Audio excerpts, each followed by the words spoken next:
What if I told you that the most underestimated person in any room isn't the loudest voice, but the quiet soul who's been pushed too far? Carl Jung's psychology reveals something astonishing about empaths, people often dismissed as weak. When betrayal and manipulation force them to face their own shadow, something powerful awakens. And once this happens, they can never be controlled the same way again.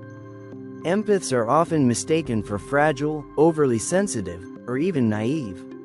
But Jung's framework of light and shadow paints a different picture. Every human being carries both, but for empaths, betrayal accelerates the process of confronting their shadow. This isn't weakness, it's the beginning of integration, the moment when an empath stops being defined by others' perceptions and begins discovering their deeper self. Empaths live in what Jung called a tension of opposites. They feel everything intensely, yet contain that depth. They see deception, yet still choose to believe in human potential. This isn't denial, it's what Jung called the transcendent function, the ability to hold contradictions without breaking. Here's the narcissist's fatal error. They mistake empathy for weakness. They assume compassion means control. But in reality, many empaths lead with their hearts because they've had to build powerful psychological foundations to survive. For most people, Jung's process of individuation, the journey of becoming your authentic self, unfolds gradually. But for empaths, betrayal accelerates this transformation. The pain doesn't just wound them, it becomes a catalyst. Sensitivity, far from being fragility, is actually advanced pattern recognition. Every lie, every manipulation, every betrayal, it all gets stored like data. And eventually, that data reaches a critical mass. The result? What Jung called the emergence of the self. Once awakened, this inner self is unstoppable. Jung also observed a law of opposites called enantiodromia. When something is pushed too far, it turns into its opposite. The endlessly patient empath becomes unmovable. The forgiving one becomes final. The giver learns to be selective. And here's the key. This isn't about losing their heart. It's about gaining a backbone, integrating the shadow that holds their power to say no, to set boundaries, and to walk away. Most people lash out from unconscious wounds. They react, chase, argue, or seek revenge. Jung warned that this is living at the mercy of the shadow. But the awakened empath makes a different choice.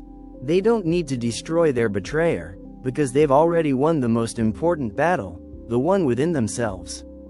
This is what Jung called psychological autonomy, the ability to act from conscious choice rather than reaction. And once an empath reaches this stage, the narcissist's strategies collapse. Why? Because those strategies depend on predictable reactions. They need you to beg, explain, or fight for the relationship. But an autonomous empath doesn't play the game anymore. This creates a kind of power that looks like detachment. But Jung would call it something deeper, understanding. The empath doesn't step back because they're afraid. They step back because they finally see with clarity. Jung described empaths as having what he called a dominant, feeling function. This doesn't mean emotional instability. It means profound emotional intelligence, the ability to sense incongruence, read between the lines, and detect manipulation before it fully takes form. But here's the shift. Once an empath has survived enough betrayal, this emotional intelligence fuses with wisdom. They stop reacting and start strategizing. They develop what Jung called the transcendent function, the capacity to hold tension without collapsing, to see truth without becoming bitter, and to choose their response instead of being trapped in reaction. At this stage, the empath no longer needs validation or approval. They become what Jung described as individuated, whole unto themselves. One of the empath's natural traits is mirroring, reflecting back the emotions of others. But betrayal changes this dynamic. The awakened empath stops reflecting dysfunction and begins revealing truth. And truth, Jung insisted, is the most devastating weapon against deception. This is part of what he called the return of the repressed. Authentic power, suppressed for too long, erupts. not in chaos, but in absolute clarity. The empath doesn't argue, they decide. They don't explain, they act. They don't fix what's broken. They remove themselves from the equation entirely. The shadow they once denied becomes their ally. Boundaries, discernment, and self-respect emerge, not as cruelty, but as sacred protectors of their empathy.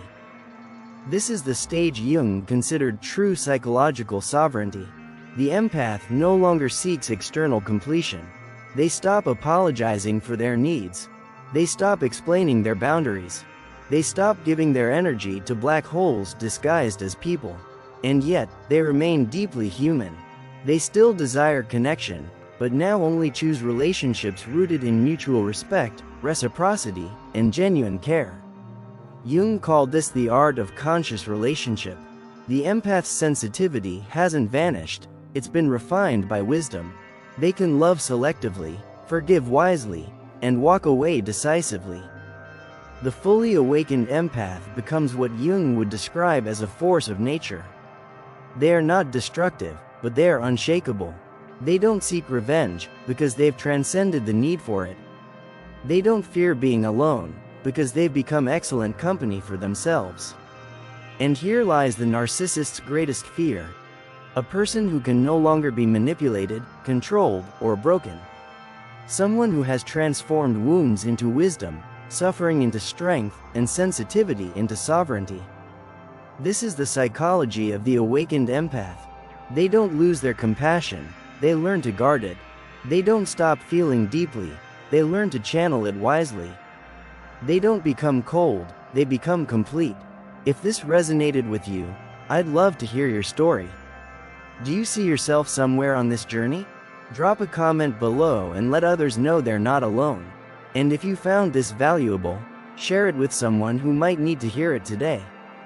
Don't forget to subscribe for more Jungian insights into psychology, transformation, and the power of the human spirit.